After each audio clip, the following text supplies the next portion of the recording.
So there's been some debate. So can you identify and tell us what your style is? What would you call your style? Some debates about what my style is.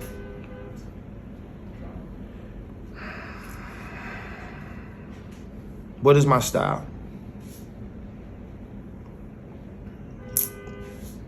If I had to have a word, dope shit. If you get me, show up late this straight to the bar. That's, this is what it is. Find my way back home. If you let me, cause I've been on this road too long. And I've been no.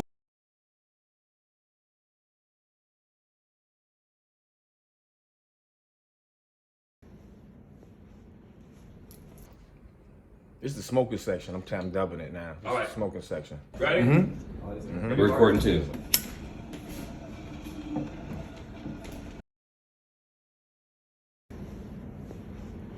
Gary, Houston, take one.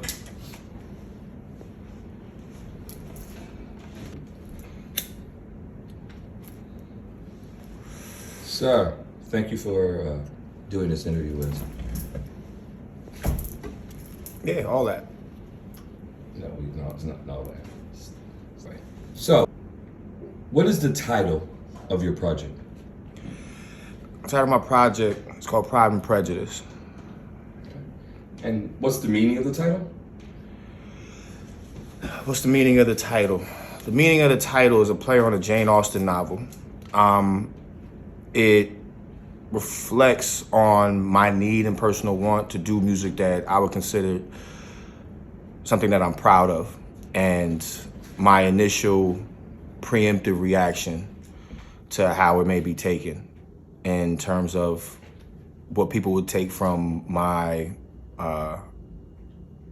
iteration of a love story.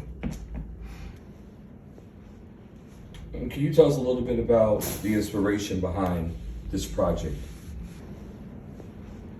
The inspiration behind this project is, like I said, it's a relationship. It's how you devote yourself to a particular idea or a particular person or a particular movement, and how much you go through the ups, the downs, the peaks, the valleys, the trials, the tribulations.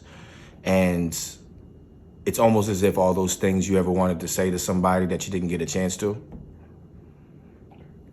And how many tracks are in your project? There are 9 complete tracks on the project. I was pretty much a stickler. Picasso didn't really want that many tracks on there, but I wanted to make sure at least there was 9, because it is a personal number of mine. It was my aunt's favorite number. And who was the producer of the project?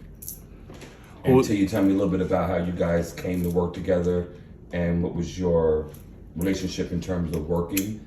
How did you guys formulate what songs, again, made the project and all that stuff? His name is Picasso Camp. Talented young man, somebody that I'm thankful to have met. Not necessarily a classically trained producer in the sense of how a lot of people would see musicality.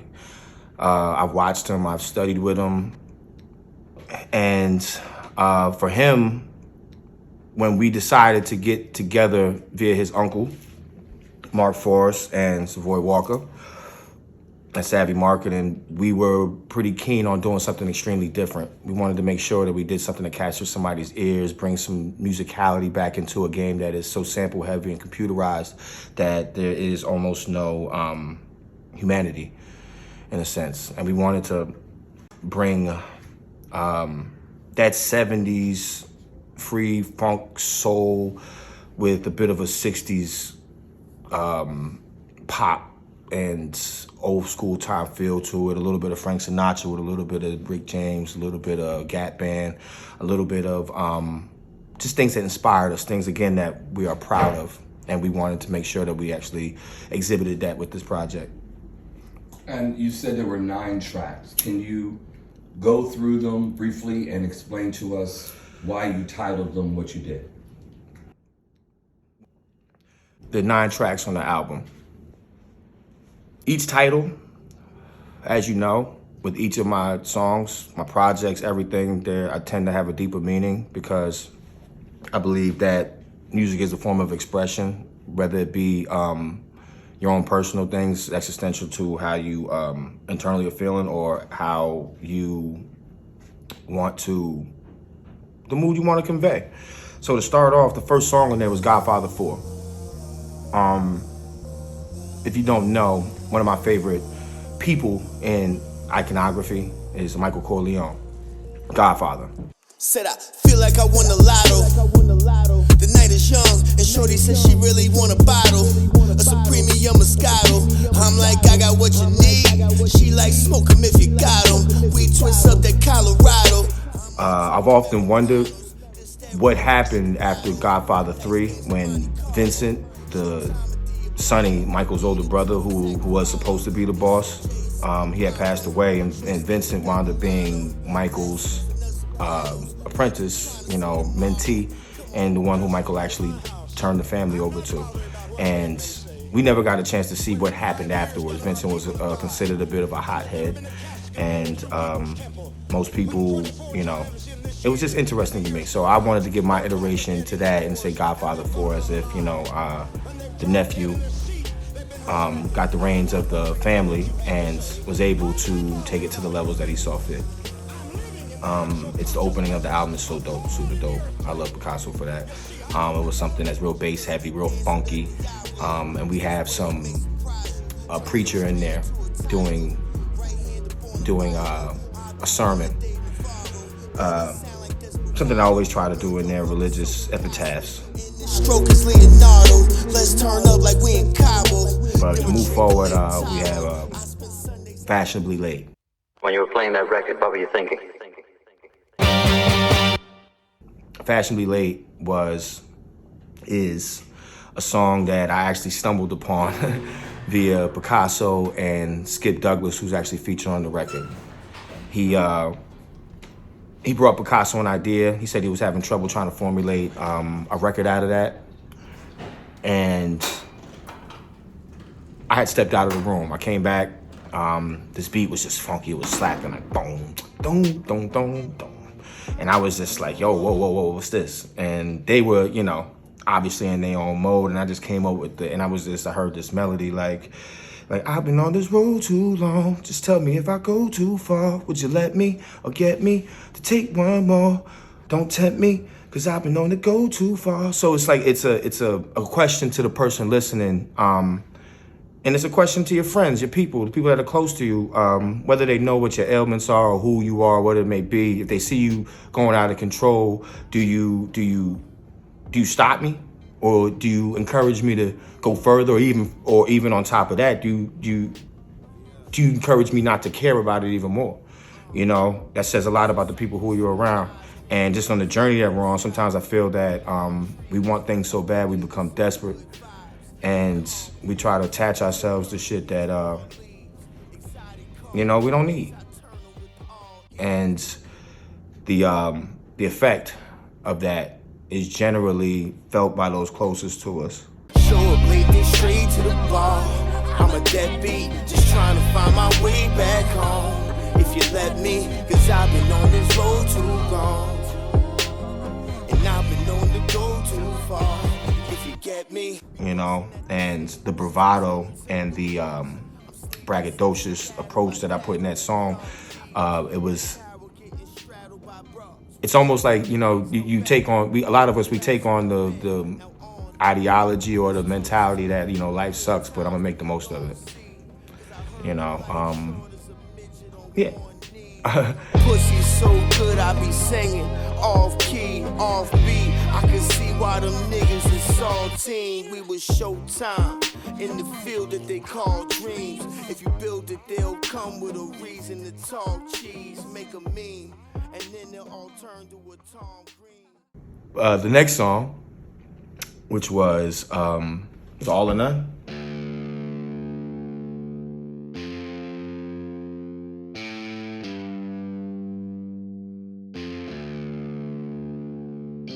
All or None. One of my favorites. It's actually one of the first songs we did for the project. If y'all heard the original version, it was completely different. I think Picasso didn't even want to deal with the shit. He said, look at this, and he was just showing me, and I just heard the guitar. I'm guitar heavy. I have a huge affinity for guitars. I feel like, I really felt it when the Beatles said, as my guitar gently weeps, My head's a mess, I'm under stress, I'm all torn up inside. I can't ignore the ride we on, it's got me on high. These tears. But I heard that, and I'm listening to the song, and I'm listening to the instrumental, and as we're going, I just felt a mode of devotion. I felt like it's one of those songs where you're telling somebody, like I said in the song, I'm fly because baby you fly. Like you're telling the girl, like even though I try, I can't make it through a day without your love. That person, whoever may be closer to you, because I don't think that I would want to live if you ain't here. It's all or none. Like you're giving them that pledge of allegiance, so to speak, that I'll never do anything without you, even if you're not here. So I feel like people don't have that drive or that follow through, or even that mentality to really just like. And if we do, it's very seldom. I remember when V was in here and we were doing the record, and shout out to V because she blessed me with a couple things on that record.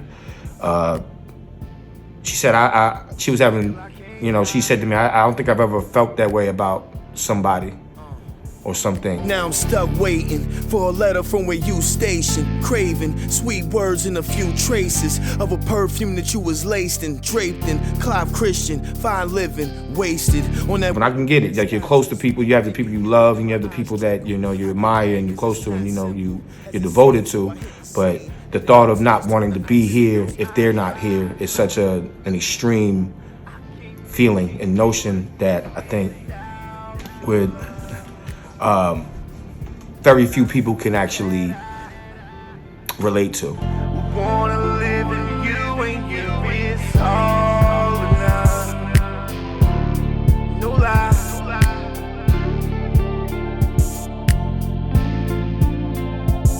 No lie. No wings. But baby, I'm fly.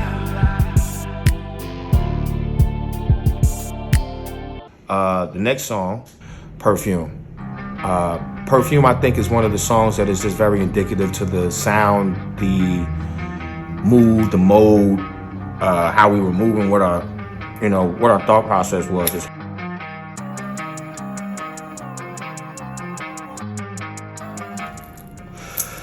It's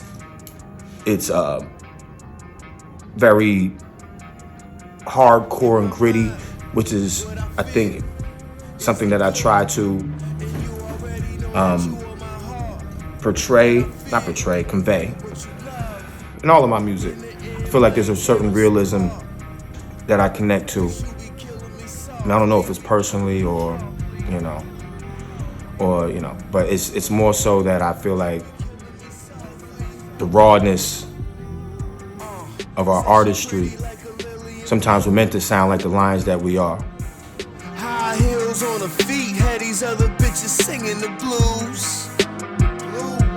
She got a walk that can kill, you can tell by the. That's something a great person once told me. Like sometimes I'm gonna just sound like the lion that I am, and it ain't always gonna be pretty. But how we work that and how we interpret those situations and those things is what makes us artists, and it's what makes it puts the beauty in it. Like art imitates life, not the other way around. So for that song, I'm telling that person, that girl, that I feel like the things that you love might tear us apart, and you're killing me softly every time you step in the room.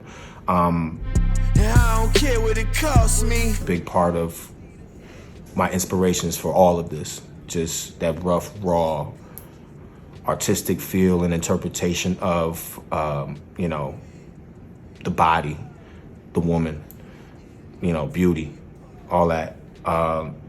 And I feel like that song is just something that is very indicative to what we were trying to convey, where too much of anything, is bad for you. Now please don't fool me, you know I'm saucy, trying to keep up with the way that she moves. Yeah, you know she bossy, in the bed like do what you choose. I don't care if you can hear, I just smile like yeah, baby, do Perfume. what you do. What was it, BMS? Blow My Shit. That song is really, you're on the phone. I always picture being on the phone with somebody wondering why we're still on this fucking phone. It's been a minute since I seen you last. Girl, listen, I'll admit it, I'm addicted, and your love is what I'm missing. I get shivers from your photographs. It's just a certain impatience. I've been thinking about me and you and all the things that we can do. Because truthfully, I think it might be overdue for all the times I've been on to you. Like, so somebody that knows, they're just playing coy and playing games, and you just, Cause girl, I can build you up if you down. I'll give you my love and we can fuck uptown. A night of the month, it's more than lust, but I'm down. If that's all that you want, I can build you up. I can build you up, but you just wanna waste my time.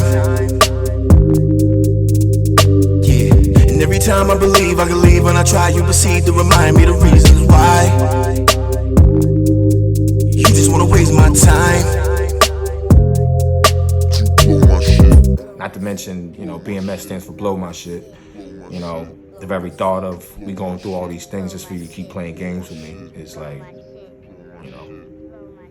something you just want to get straight to the point, you want to get to it. Late night phone calls on your telephone while your man sleep. We should get it on. BMS. After BMS is Blow My Shit. Then it's Jam. Jam is a personal favorite of mine, and I know Picasso loves this song. I'm trying to be fair. He didn't expect me and Martin to select that, but it was something that I gravitated to because it was very simplistic, it was very emotional, and it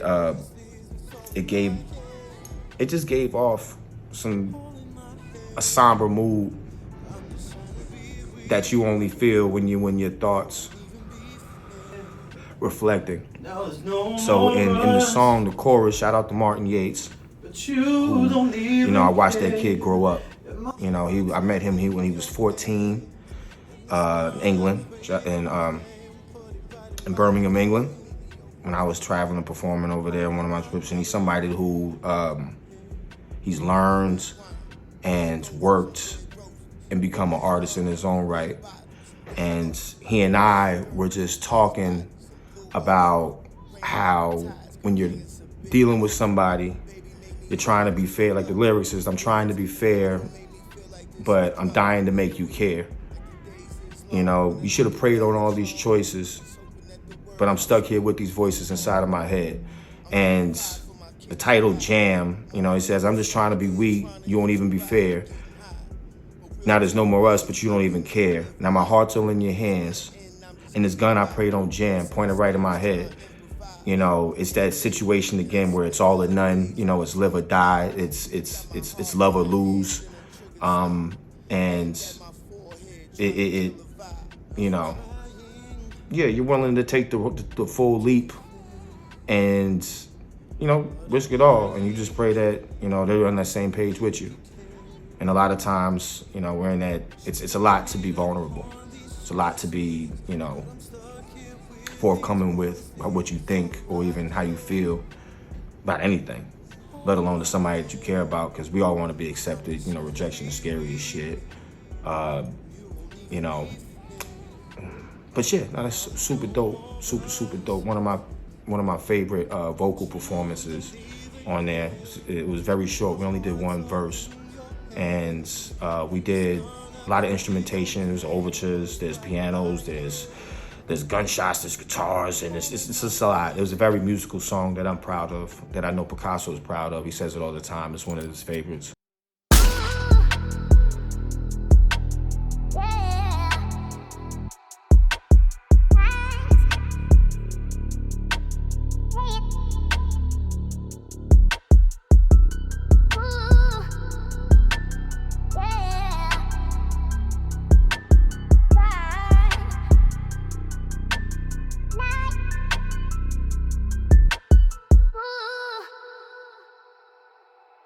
Can you take us a little bit into the creative process when you're writing? Does the music come first or does the lyrics come first? The creative process for the music, does the music come first or does the writing come first? It really just depends. There's no really rhyme or reason or time. Like it's just there's no sequential way of things going. It's just whatever I'm feeling. I might have a phrase. I might have 4 bars, might have 8 bars, might come in there, Picasso in there making something that's, halfway through, and he's adding stuff, and it may not move me at that moment, but later on I'll put it on, turn something off, and it'll just change into something else and inspire to me. So it really just depends on what's going on in my life. I think, I can create, and that's easy, but that's not the stuff that I've always looked at that like exercise. Like that's shit that you just, you do because, you work out, but like, because you can, so you can be ready. And, and people like it. But, the things that I really love and look forward to are the stuff that move me and make me feel some type of way. Because I know if I feel some type of way, how I'm gonna perform it is gonna make you feel some type of way. And I think that is something I've tried to develop, at least I hope to, is that like, you're gonna feel something. You're gonna feel some type of way about anything that you hear, see, or do from me. It's not just gonna be this blank statement and you're just gonna move on to the next thing. Like, I'm gonna put you in a mood and I'm gonna put you in a place where you actually have to think about something, and it's not gonna be super hard and it's not gonna be overbearing, but it's, music is our lives. So I feel like everything needs background music. Everything needs a soundtrack.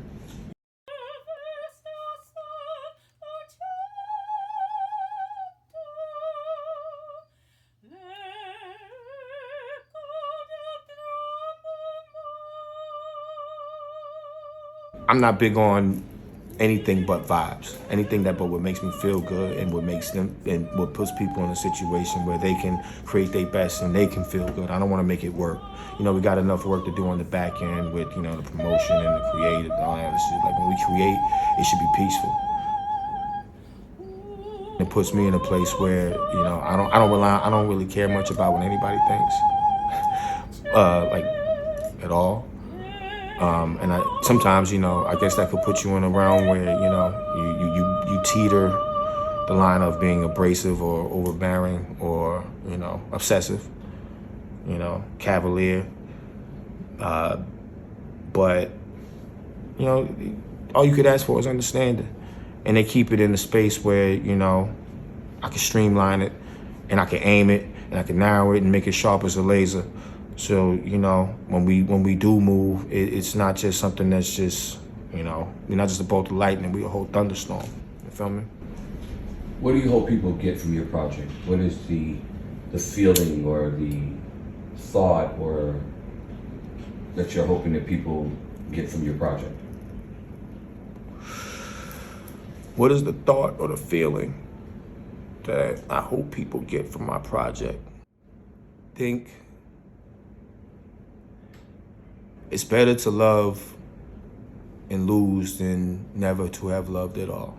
Old sayings, a lot of people may have heard it, but it really does. Like, I feel like we, as people, spend so much time harboring feelings, and dwelling on the fact or the fears of the fact that, what happens if we don't? When I've always been of the mindset, like, what happens if we do?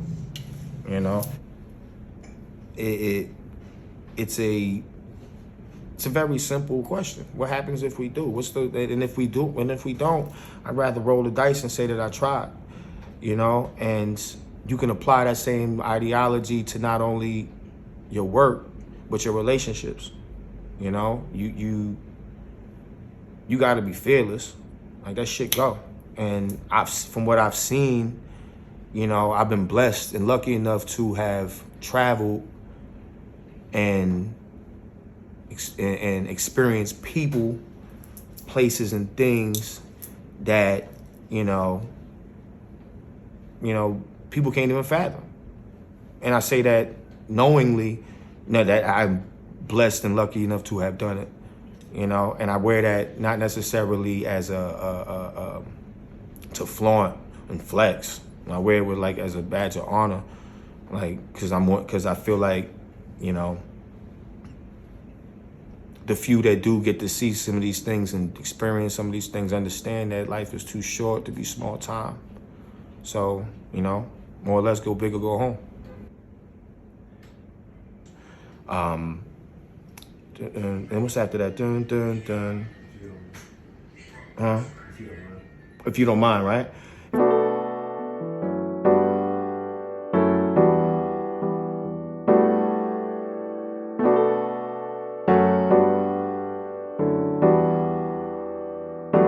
But if you don't mind, so I would love to get a chance to sit down and explain my side.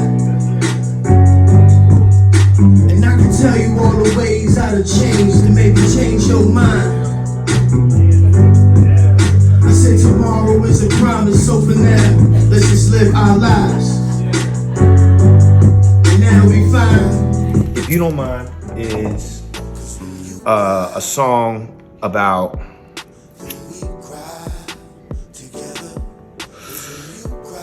you begging for one more chance of, you know, installation, to explain yourself to somebody that you've wronged. Yeah, whether it be, you know, a friend, a family member, the one you're dealing with, a lover, a partner. And we've all, I think, been in a place where you're just tired of hearing the same things, or at least, you know, wants to right those wrongs and, you know, show that person exactly how they've changed.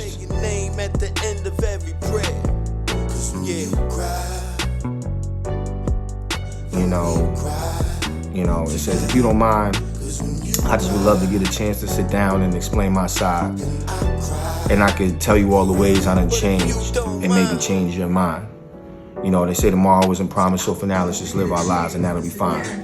You know, because in the end, you should never want to really see the person that you know, admire, love, or, you know, or dealing with hurt. So it's coming, I guess, from a place of remorse and, you know, love, but, you know, it's also you want to make things right. Call it a lust thing, to me it's much deeper. Stubborn as blood stains, the feelings don't leave us. Cause all of my love slain, killed by my teachers. A bad role model can have you with all the models. Dancing in the club, the next song, under a bottle, which is one of my favorites, which is Wannabe.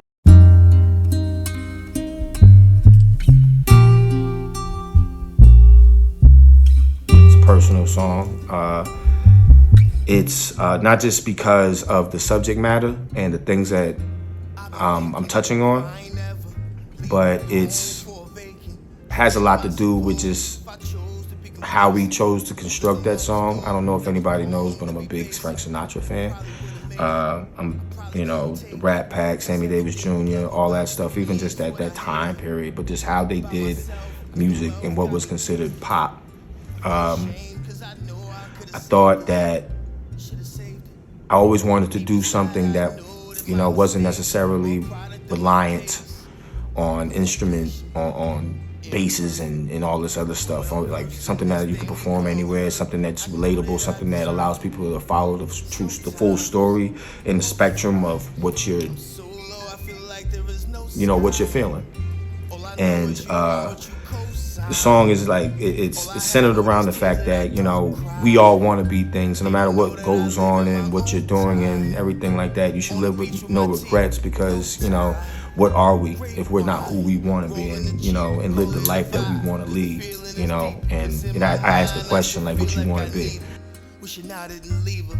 I'm in heaven when she play on the speakers, but it's hell when I'm sleeping. Cause a part of me can't go through the seasons knowing that if I was around you'd be breathing. So tell me, what is the reason?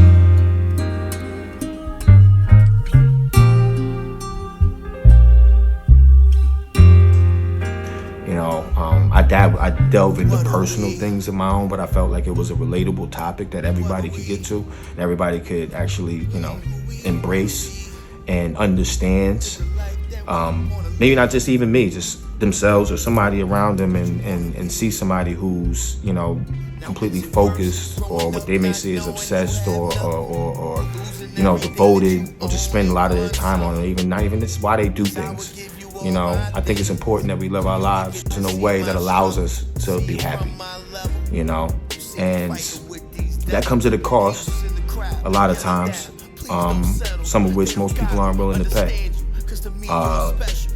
whether it be monetarily, whether it be, socially, emotionally, it's always, there's a trade-off. And the biggest things can be so simple, so subtle, like a breeze when it hits you. I'm in pain. So when I tell you loving me's all trouble, just get away, baby. I'm a rose with no petals. Anybody that gets close can get hurt on schedule. So this the opus of a Geppetto who's hopeless, puffing on the loaders with motors of getting ghosting. That road runner, just to do it like no other. But I would rather die than leave you with no cover. The last song is called Forever.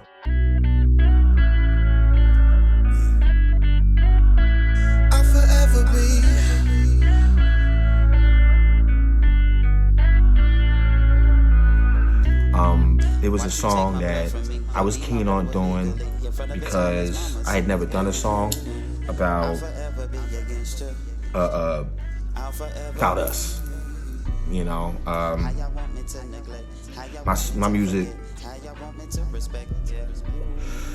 generally comes from a place, like a personal place, because like I said, art imitates life. So I generally draw my inspirations for people around me and things that I see, and I try to make it singular. Because I'm just like, I'm never one to think I could speak for anybody else.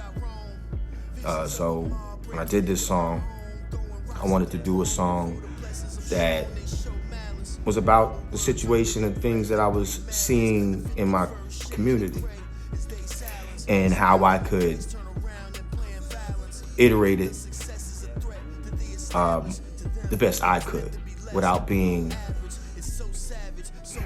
trendy, because I also felt like a lot of people do things just to, or makes music or do stuff just to, to fit in with the wave and what's going on, whether it be social, politically, and all that. So I tend to really, I don't keep my stuff to myself. But I thought it was an important song for me to do. Shout out to Apollo. It was something that I felt was needed and something I could be proud of. And I wanted to cap off the album with that, especially that title, Forever. When the sun hit my visible flesh, so they pray for my imminent death. Let's go. My love is my biggest flex. You just see it less out of respect for the mother's fans, those people who are going to be buying this project or streaming this project. Is there anything else you'd like to let them know?